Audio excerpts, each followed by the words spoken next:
여러분 안녕하십니까? 땅의 역사 2022년 첫 번째 시간입니다. 그리고 제 이름은 박종일입니다. 오늘은 땅의 역사 37번째 강의입니다. 오늘의 제목은 무지하고 자만했던 1874년 여름 어전회의입니다. 1874년이면은 구한 말이죠. 그리고 20세기가 30년도 남지 않은 어떤 때였습니다. 이날 어전회에서 이런 말이 나왔답니다. 임진왜란 때보다 군사가 더 강하니 겁낼 것 없다. 재밌죠? 지금이야 얘기하면 재미가 있지만 과연 그때 어전회에 참석했던 사람들이 무슨 생각을 하고 이런 말을 했는지 한번 알아보도록 하겠습니다. 임진왜란 때보다 군사가 더 강하니 겁낼 것 없다고 했습니다. 임진왜란이 16세기 중반입니다. 19세기 후반에 그런 얘기를 합니다. 서기 1874년 어느 날 여름날 아침에 창덕궁 중의당에서 어전회의가 열립니다. 추적추적 비가 내렸습니다. 새벽 1시 무렵에 내린 비는 동이 터서야 겨우 멎습니다. 그리고 오후에 또 쏟아집니다. 권례 치국이 강수량이 세치 5푼, 그러니까 100mm가 넘었습니다. 그때 조선 국왕은 고종입니다. 우리 잘 아는 고종이죠. 22살 먹은 고종은 7개월 전에 아버지 흥선대원군으로부터 권력을 환수하고 친정을 선언했습니다. 원래 고종이 살던 곳은 창덕궁이 아니라 건천궁입니다. 건천궁 경복궁이 있었죠. 그런데 지난 겨울 섣달 10일 이 갓 완공된 경복궁에 불이 났습니다. 그래서 임시로 잡은 거처가 창덕궁이었죠. 그렇게 경황이 없었지만 왕은 패기만만했습니다. 젊었으니까요. 그리고 권력을 차지한 지 얼마 되지 않았으니까요. 하지만 나라는 초라했습니다. 홍수가 잇따랐지만 나라에는 지방에 보낼 구호금도 제대로 없었습니다. 창덕궁 정문인 도남문 옆에 있는 물길, 수문은 철창이 부서져 있었습니다. 함춘의 담장은 19칸이나 부서져서 있었습니다. 창덕궁 궁궐 옆에 있는 종묘 대문, 그 옆에 있는 담장 또한 2칸이 허물어져 있었습니다. 창덕궁 북쪽에 있는 대보단, 그러니까 명나라 황제들한테 제사를 지내는 제단, 대보단의 남쪽 문, 공북문 또한 담장이 무너져 내렸습니다. 그 옹색한 날 국왕과 영의정 이하 대신들이 이렇게 의견 합치를 보았습니다. 임진왜란 때보다 군사력이 나으니 오랑캐에게 건넬 필요가 없구나. 자신만만하죠. 1866년 병인년 그리고 71년 신민년 두 양료에 서구 열강에 의해서 뒤집힐 뻔했던 나라입니다. 그 나라의 구중궁궐에서 벌어진 이 무지하고 자만했던 어전의 풍경입니다. 때는 1814년 음력 6월 25일 병신날이었습니다. 1873년 겨울입니다. 고종은 대원군으로부터 독립해서 친정을 전격 선언합니다. 21살이던 고종은 친대원군 세력을 제거하고 친위 세력으로 주변을 채워나갑니다. 세상은 어지러웠습니다. 7년 전에는 프랑스 함대가 강화도를 쑥대밭으로 만들고 퇴각을 했죠. 이게 병인양요입니다. 또 2년 전에는 미국 함대가 그 쑥대밭을 또다시 초토화해버리고 사라져버립니다. 조선 권력층은 두 전투에 모두 승리했다는 대착각 속에 빠집니다. 이 젊은 군주 고종 또한 마찬가지였습니다. 1854년 일본이 미국의 한포 사격에 굴복해서 나라 문을 엽니다. 1873년 프랑스는 베트남을 차지합니다. 1874년 5월에 일본이 대만을 정복을 합니다. 두 나라 모두 베트남, 그러니까 안남이죠. 안남과 대만 모두 청나라에 조공하는 나라였습니다. 그럼에도 불구하고 청나라는 아무런 항의도 하지 못했습니다. 이 두 양료는 제국주의의 발톱을 내민 프랑스와 미국이 드디어 조선에 침을 발라댄 사건입니다. 하지만 조선 정부는 그저 소동, 요자죠. 소란스러울 요자라고 생각하고 맙니다. 잘 퇴치했으니까 됐다고 그렇게 생각하고 말죠. 이리떼가 초원을 누비는데 구중궁굴에서 풀을 뜯고 있는 염소떼처럼 풀이나 뜯고 있었던 겁니다. 그리고 홍수 사태가 곳곳에서 난 그 여름에 언제나처럼 회의가 벌어진 겁니다. 1874년 6월 24일입니다. 청나라가 보낸 긴급 첩보가 도착을 합니다. 내용이 이랬습니다. 대만에서 철수한 일본군이 조선을 치려고 한다. 그러니 프랑스와 미국이 일본에 동조하기 전에 두 나라와 먼저 수교하라. 폭우가 쏟아지던 다음 날입니다. 6월 25일이죠. 그날 메인 회의 안건이 바로 이 전문이었습니다. 승정원 일기에 이 날의 어진 회의가 이렇게 자세하게 기록이 되어 있습니다. 명의정인 이 의원이 말합니다. 상국이 우리를 속국으로 인정하고 이런 사실을 알려줬으니 고맙기 이를 데 없는 일이다. 그러나 알려만 주면 됐지 왜 통상 따위를 얘기하며 공갈치듯 유혹하는가. 사실 공식적으로는 조선이 2번이나 승전한 나라입니다. 그러니까 그 나라의 국무총리가 쓸데없는 간섭은 받지 않겠다고 이렇게 얘기를 한 겁니다. 또 이 의원이 이렇게 얘기를 합니다. 병서에 따라 준비를 하면 되고 준비해서 쓰는 일이 없으면 다행이다. 우린 나름대로 준비하겠다라는 겁니다. 이후에 벌어진 대화는 비상시기의 지도자와 참모들이 나눈 대화라고는 믿기지 않을 정도로 한심합니다. 서기 1874년 여름에 서기 1592년에 벌어진 282년 전 임진왜란을 입에 올린 겁니다. 지도자 고종이 이렇게 얘기합니다.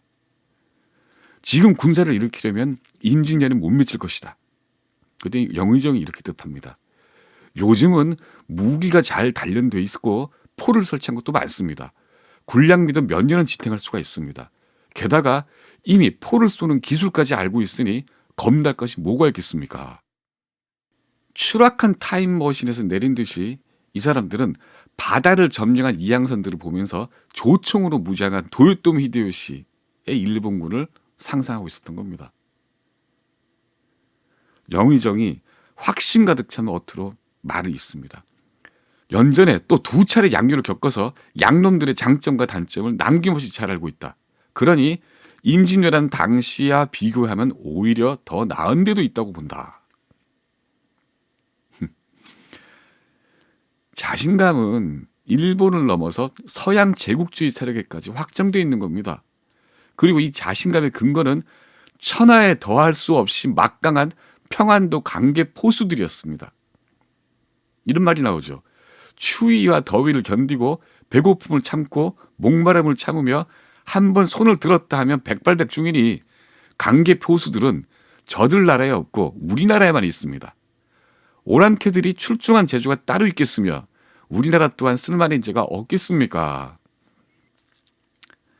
핵폭탄으로 무장한 제국주의 세력이 호시탐탐 노리고 있는데 우리는 M16으로 충분히 싸울 수 있다라고 얘기를 한 겁니다.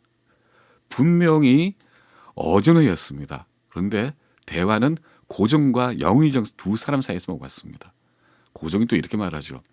이럴 때일수록 사학을 더 통렬히 금해야 한다. 양놈들이 우리나라 속사정을 아는 것은 끈앞으로 있기 때문이다. 여기서 사학은 천주교를 뜻합니다.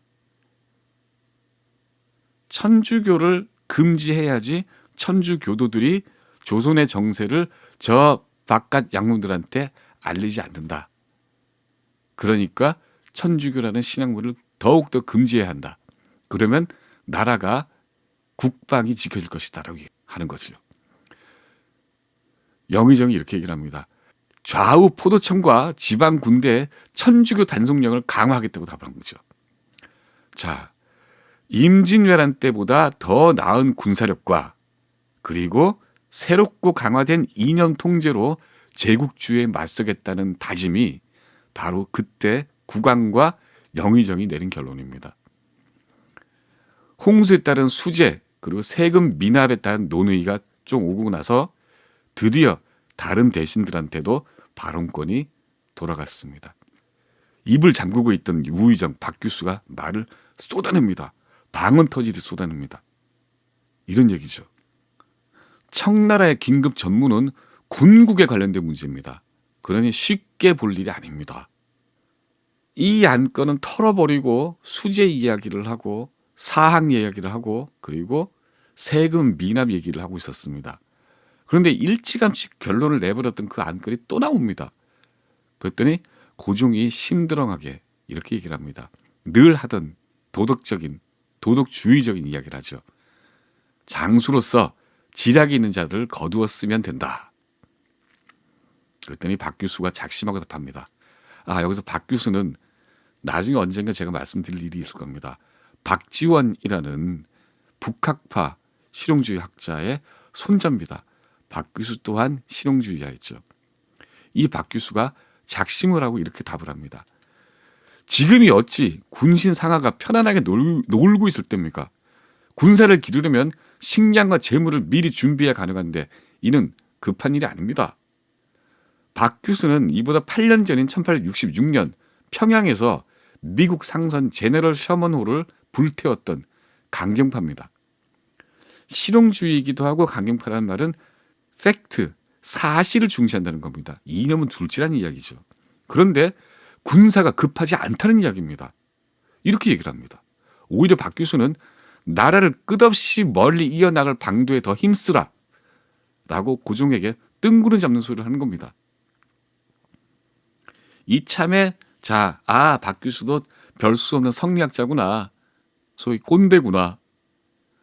말만 화려하게 얘기하는 그런 성리학자구나. 그렇게 얘기하게 들릴 수도 있겠지만 이 박규수 말은 사실은 가시가 돋아 있었습니다. 박규수가 이렇게 말했습니다. 한나라 정치가 제대로 선 다음이라야 모든 나라가 복종하는 법입니다. 정치가 바로 서야 한다? 이것도 구태의연한 말입니다. 그냥 경전에나 나올 듯한 말인데 이 개혁주의자, 실용주의자 학자한테서 입에서 이런 구태의연한 말이 나오는 겁니다. 무슨 일이 벌어진 걸까요? 여기 이유가 있습니다. 다른 매국노 고종 시간에 몇 번 말씀드렸던 이야기입니다. 고종이 친정을 하면서 추구한 군사 정책이 있었습니다. 바로 궁궐 친위병 강화였습니다. 대원군이 장악했던 기존 군사들을 모조리 해체해버리고 자기를 지원할 무력 양성이 친정을 선언한 젊은 고종의 군사 정책의 목표였습니다. 1874년 4월 25일 이보다 그러니까 2달 전이죠. 고종이 이렇게 선언합니다. 궁궐 수비병이 400명밖에 없으니 증원하라. 오늘의 주인공이었던 영의정 이유원이 경비가 부족하다고 난색을 표명합니다. 그랬더니 고종이 이렇게 얘기를 합니다. 각 영, 나머지 다른 부대에서 차출해서 보충하라. 각 부대 병사 차출 및 친위대 구성. 이게 어명에 의해서 속전속결로 진행이 됩니다. 한 달 열흘 만인 6월 4일 무의소라는 궁궐 친위부대가 공식 출범합니다. 총원은 500명으로 출범을 했죠. 이게 그해 8월 1270명으로 늘어납니다. 처음에는 400명이었다가 500명이었다가 1000명이 넘는 대부대가 됩니다. 이 무의소 병력은 모두 다른 부대에서 차출됐습니다. 대원군이 무관으로 임명했던 부대장들 모두 문신인 지역 수령이 겸직을 하도록 규정을 바꿔버립니다. 병인 양료와 신미 양료를 치르고 강화됐던 기억나십니까? 강화도의 직무형도 마찬가지였습니다. 군사력 강화가 아니라 고종 본인의 권력 강화 그리고 대원군의 권력 기반 타괴가 친정을 선언한 젊은 군주의 군사정책이었던 겁니다. 대원군이 이를 보면서 이렇게 얘기를 합니다. 저 직무형이 저 군사가 국가에 무슨 해를 끼쳐서 그 장성을 파괴하는가 라고 가슴을 쳤답니다. 황현의 매천야록에 기록이 되어 있습니다. 박규수는 바로 이 친위부대 육성을 지적한 겁니다. 한나라의 국방을 권력 강화 수단으로 써먹는 얼토당토하는 군주를 박규수는 대놓고 비난하지는 못했습니다. 대신에 박규수는 파수꾼 500명에 신경 쓰지 말고 나라 지키는 데 힘쓰라 라고 충고를 하고 말문을 닫아버렸죠.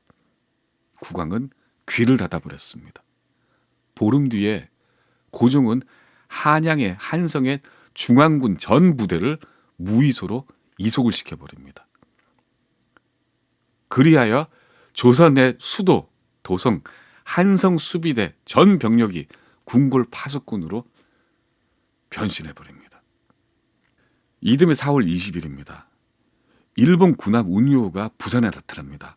그리고 근대적인 의미의 조약 체결을 요구를 하죠. 조선 정부는 오랑캐가 감히 황제 운운한다 거부를 합니다. 왜 황제 운운이냐? 이 조약을 원하는 조약 초안에 천황의 황자가 들어 있었거든요. 그래서 조선 정부는 이 오랑캐가 감히 그러면서 이 조약책을 자체 거부를 해버립니다. 그 무렵에 박규수가 대원군에게 편지를 씁니다. 내용이 이렇습니다. 저들이 포를 한번 쏘고 나면 문서를 받고자 해도 방법이 없을 것이다. 포를 한번 꺼내 들면 지금은 문서를 가지고 와서 조약을 맺자고 하겠지만 포를 한번 쏘고 나면은 문서를 안 들 거다. 1875년 5월에 우연궁에 유폐되어 있는 대원군에 보낸 편지입니다. 그 예언이 바로 현실화됩니다. 그해 8월, 1875년 8월 운유호가 강화도를 기습폭격합니다. 두 양료, 신미양료, 병인양료와 신미양료에 파괴됐던 강화도 병영은 다시 한번 파괴됩니다. 이번에는 대응도 하지 못했습니다.